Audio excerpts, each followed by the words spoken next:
बच्चों प्रश्नावली 5.3 का प्रश्न संख्या 3 का दूसरा सवाल देखिए आप।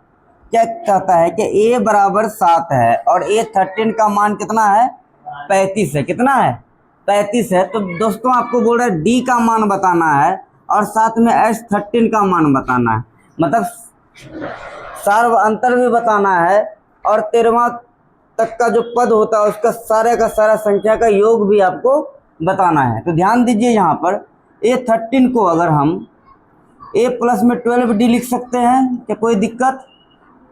इसी का मान कितना है 35 है। अब a का मान कितना है हमारे पास 7 है, प्लस में 12d बराबर में 35। अब 12d बराबर में कितना हो जाएगा, 35 में से 7 को माइनस करेंगे तो 12d बराबर हो जाएगा आपको 28 और d बराबर हो जाएगा 28 बट्टा में 12 हो जाएगा। कितना हो जाएगा 12, 4 सत्ते 28, 4 तिया 12 तो हो गया 7 बट्टे में 3।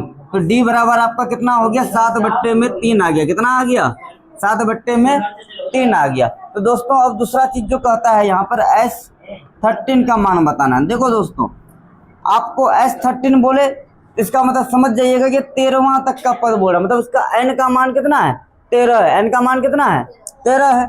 आपको करना क्या है n/2 इंटू में सिंपल सा फॉर्मूला लेना है a प्लस एल। अब a प्लस एल क्यों लेंगे, क्योंकि a का मान तो दिया है और लास्ट टर्म का भी मान हमारे पास पता है, लास्ट टर्म ही है 35 वो।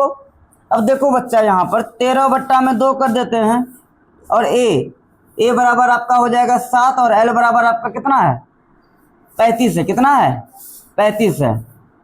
13 बट्टा 2 गुना में 35 और 7 हो जाता है 42। कितना होता है 42। जब आप इसको काट दीजिएगा तो 21 आ जाएगा।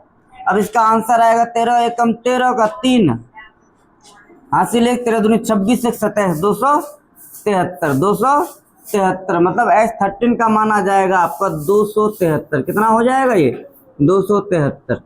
ये दोनों आपका आंसर है, तो इसको नोट कर लीजिए।